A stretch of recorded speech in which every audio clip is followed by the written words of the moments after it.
So now quote 25.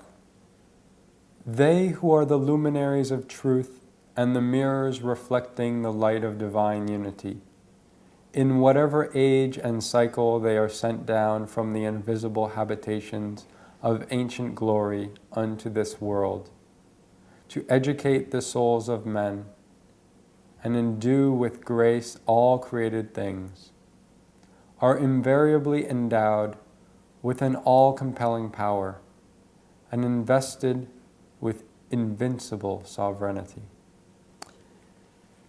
Part of our problem has been that we've looked at the past revelators and judged them according to what the people needed.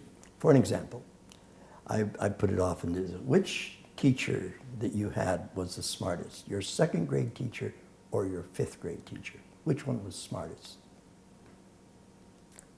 It's a difficult question to answer. It can't be answered, because to assume that the teacher in the fifth grade is smarter because it's teaching the fifth graders is not solid. We know you don't judge the teacher by the students. They could be ever so smart, but they've chosen to teach that grade level.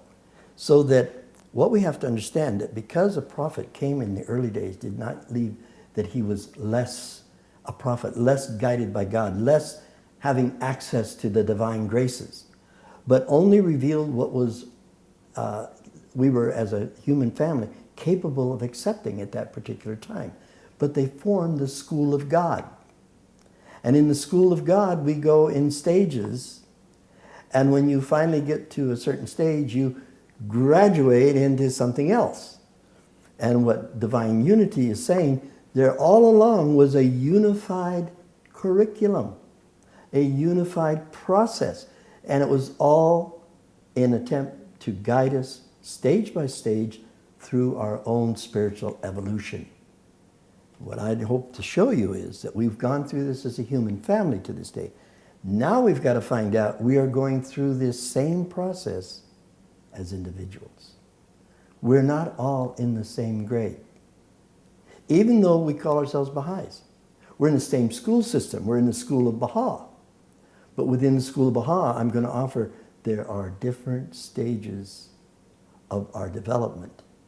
And we need to progress and not sit down, shall we say, and stay in the fifth grade forever.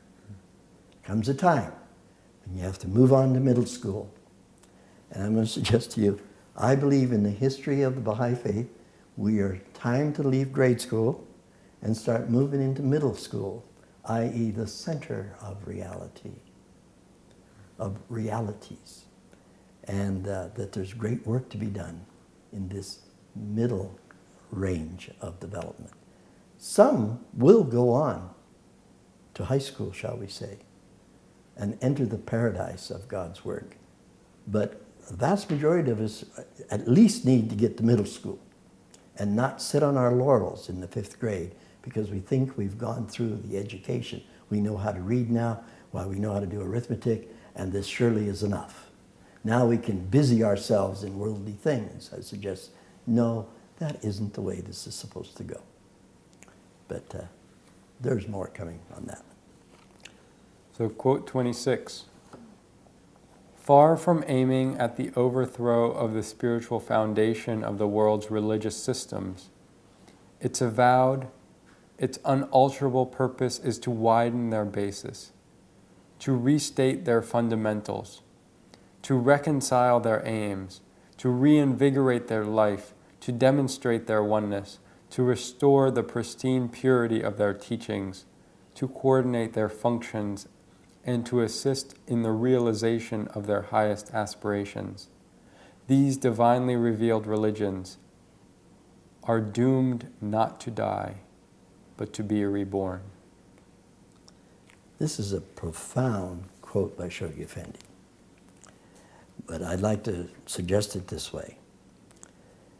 Every one of these past religions, these past manifestations, brought an essential truth.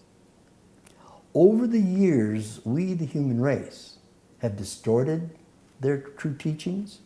We've mangled their intent.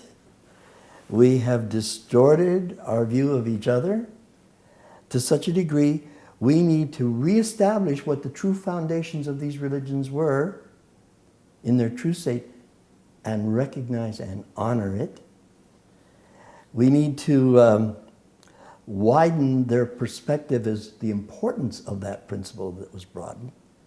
We need to restate to the world the real truth of these religions so people can see their beauty instead of seeing the corruptions that have come and all the pain and sorrow they've caused, because that was never the intent of those religions. Their beauty is there to be seen.